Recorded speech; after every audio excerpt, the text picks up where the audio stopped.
বাংলাদেশ ও পাকিস্তান সম্পর্কে নতুন মোড়, সতর্ক নজর রাখছে ভারত।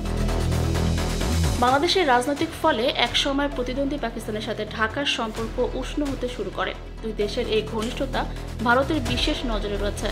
গত বছরের নাটকীয় রাজনৈতিক পরিবর্তনের মধ্যে ক্ষমতাচ্যুত হন বাংলাদেশের তৎকালীন প্রধানমন্ত্রী শেখ হাসিনা। এই পরিবর্তনের ফলে একসময় প্রতিদ্বন্দ্বী পাকিস্তানের সাথে ঢাকার সম্পর্ক উষ্ণ হতে শুরু করে।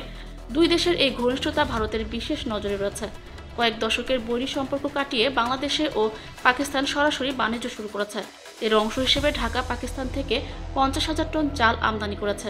এছাড়া দুই দেশের মধ্যে বিমান ও সামরিক যোগাযোগ পুনরায় শুরু হয়েছে এবং ভিসা প্রক্রিয়া সহজ করা হয়েছে। বাংলাদেশ ও পাকিস্তানের সম্পর্ক 1971 সালের মুক্তিযুদ্ধের পর থেকে দীর্ঘদিন ধরে উত্তেজনাপূর্ণ ছিল। 9 মাস ব্যাপী সেই যুদ্ধে ভারত বাংলাদেশের পক্ষে ছিল এবং পাকিস্তানের বিরুদ্ধে অবস্থান নিয়েছিল। এরপর 2001 থেকে 2006 সাল পর্যন্ত বিএনপি ও জামাত জোট সরকারের শাসনামলে ঢাকা ইসলামাবাদ সম্পর্ক উষ্ণ থাকলেও 2009 সালে শেখ হাসিনার ক্ষমতায় আসার পর তা আবার শীতল হয়ে যায়। কিন্তু সাম্প্রতিক রাজনৈতিক পরিবর্তনের পর সম্পর্কের নতুন দিগন্ত উন্মোচিত হয়েছে।